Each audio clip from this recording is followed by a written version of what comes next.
So, what's up pa po pala sa inyo mga katropa? So, for today's video nga pala, ay papakita ko sa inyo yung aking tatlo na medyo hindi ko po mapakita gano dahil marami po ang ginagawa. So, ito na papakita natin. So, please like and subscribe to my channel para palaging ka-updated.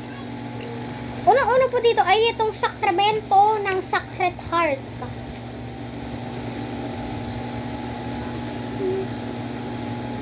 Hindi ko to mabasa. Ano to? Apostol Ado de la Ordinations. Yan. Hindi po siya yung ganito. Ganito po yan. Yan. Ganyan. Hindi po yung ganito. Abot hanggang ano. Abot hanggang tawag dito. Hindi ko alam kung anong tawag dito. Alam ko kung ano tawag na, pero hindi ko sasabihin kasi bastos. Yung ating are, pribadong parte, abot hanggang pribadong parte, di ba? Hindi ko sasabihin kung anong pribadong parte yung kasi bad words yun. The most Sacred Heart.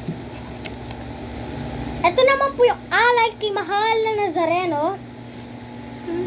Ayun o, alay sa mahal na Nazareno. So, ito po yung Nazarenong yan. Paano po kasi, di ba nga po nagdalaw Nazareno sa San Roque? Tapos, tawag dito, Sabado, magsisimba kami ng mama ko. Tapos, nung namin, pagpasok sa loob ng dambana ni San Roque de Nabotas, ay inabutan kami nito. Akala ko nga yun eh. Ordinaryong picture lang na dasal ng Nazareno, pero hindi pala, kundi alay. Mag-alay nga pala sana kami, pero nalaman ko na hindi po pala pwedeng 10, 5 piso, 20. Pwede lang dito is 100, 200, 500 to 1,000. Hindi ko nga po alam kung bawal yung kuripot pa. Ay, joke lang at sa prangka. So, ito po yung Nazareno na ayan. Nakalagay po dito yung Diocese of Caloocan at yung mismong dambana ng San Roque. Ito yung rosaryo na binili ko sa street ng Quiap ay ng simbahan ng San Roque. Tapos ito yung Nazareno.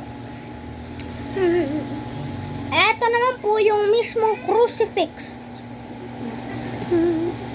Paldo po ako nung andito yung Nazareno kasi first Nazareno, sinalubong ko yung Nazareno, tapos may Maria, tapos may okasyon, Nuestro Padre Jesus Nazareno, tapos yung umaga, sermonya ng pagtanggap ng Nazareno.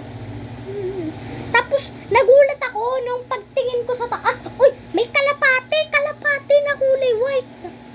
Akala ko nung una, magkikita-kita sila ni Jesus. Tapos, diba yun niya yung maiiyak si Mary nung nakita niya na pinaparusahan si Jesus? Akala ko yun yung gala, pero ikalawang araw, nagmisa nga pala ay si Reverend Father, tawag dito? Basilica of the Minor of the Blessed Nazarene, Pambansang Dambana is Reverend Father Robert Arellano Jr. yung nagmisa ikalawang araw. Ikatlong araw ay si Reverend Father LP Erlano Jr. yung nagmisa. Tapos ikaapat si Reverend Erlano pa rin.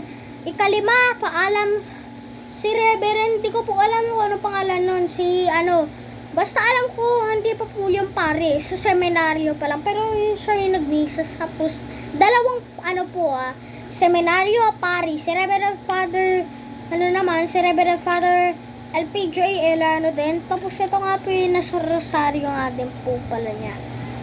Kaso nga lang, akala ko pwede siya isuot, pero hindi po pala. So, i-display na po natin sa altar po. So, unang-una natin i-display, malamang si Nuestro Hari. Si Hari po. Hindi Hari ng totoo, si Asyong Salonga yun. Ibig ko sabihin na Hari ng Maynila, Nuestro Padre Jesus Nazareno. Ito yung bracelet. Ito namang next natin.